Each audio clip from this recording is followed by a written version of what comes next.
Senator Crapo. Thank you, Mr. Chairman. I also will start with you, Mr. Danson, and again, welcome to the committee. You indicated in your testimony, if I recall correctly, that out of approximately an $80 to $100 billion industry, that the subsidy level worldwide is about $20 billion annually for fishing in the oceans. Is that correct? For subsidies that increase catch, yes. I mean, it's probably 30 billion, but some of that is not bad subsidies that increase overfishing. I appreciate that clarification, and my understanding also is that the United States has very little subsidy, particularly in the area of that increases catch. Is that correct? And if so, that's my understanding as well. Is it not that there's always room for improvement? Understood. But yes, we are the envy. But of that $20 billion, the U.S. is a very, very small portion of it. Yes, correct.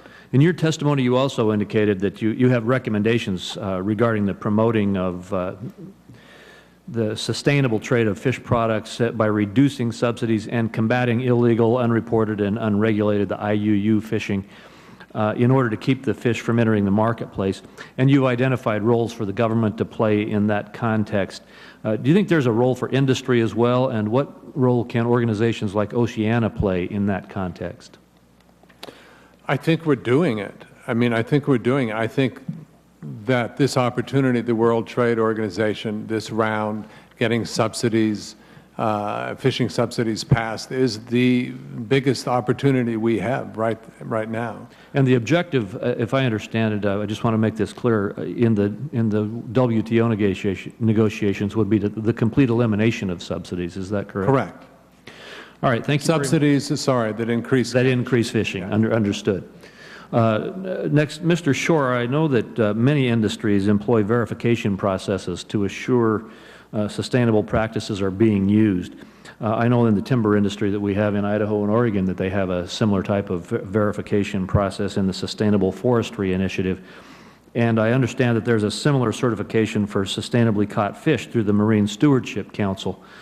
Is this type of an approach an effective part of the solution to try to help in educating consumers as to the fish that they are eating?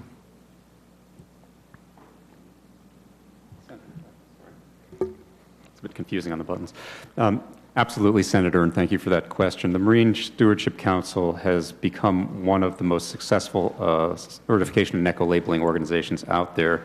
WWF was very glad to help found that. And you asked a moment ago, Mr. Danson, how industry and NGOs can get together, and I think the Marine Stewardship Council is really an example of how when NGOs and industry work really together, you get something going. That organization was founded by Unilever and World Wildlife Fund, looking together at how you could put environmental value and market value into one place.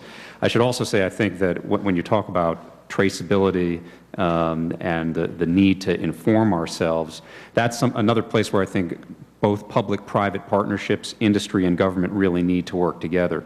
You know, we have canned tuna that comes into our market now, and the canned tuna industry can tell you not only which vessel a can came out of, but they can often tell you which hold of a vessel the tuna in that can came out of. And the reason they do that is very simple. There's some fairly strict and good health regulations, and to abide with those regulations, you have to know those kinds of things. And if, heaven forbid, there should be a problem and you have to yank some cans off your shelf, you'd like to yank as few cans as you can off your shelf. Well, I think that what we need to recognize is that we have the information technology now to track fish products down to a pretty basic level. And what we need to do is we need to get public money and private money, public rules and private practices lined up, so that what we're doing with that is not only worrying about histamine levels in tuna, but whether the fish was caught sustainably and legally. And I think that U.S. trade would benefit greatly from that as well, because we are already world leaders both in our management practices and in our compliance with law. Thank you. Well, thank you. And in the short time I have left, I think I'll skip over to you, Mr. Bastoni, because my understanding is that your company is currently using a third-party assessment and a certification through the Marine Stewardship Council. Is that correct? We have I'm You're sorry. on. It's on. We applied for it. We're going through the certification process now. Our company out west with our pollock and whitefish boats is MSC certified. We're just getting the East Coast Fisheries certified as we sit here, which should be implicated by December of 2010. So all products we handle will be MSC certified through the company very shortly, and probably 80% of them are now. And from your current experience and your expectations, do you expect that your customers will appreciate and that having this certification is something your customers will want to see and that it will help you in your marketing? More so in the EU than domestically. There isn't as much of a demand domestically for the certification as there is in the EU.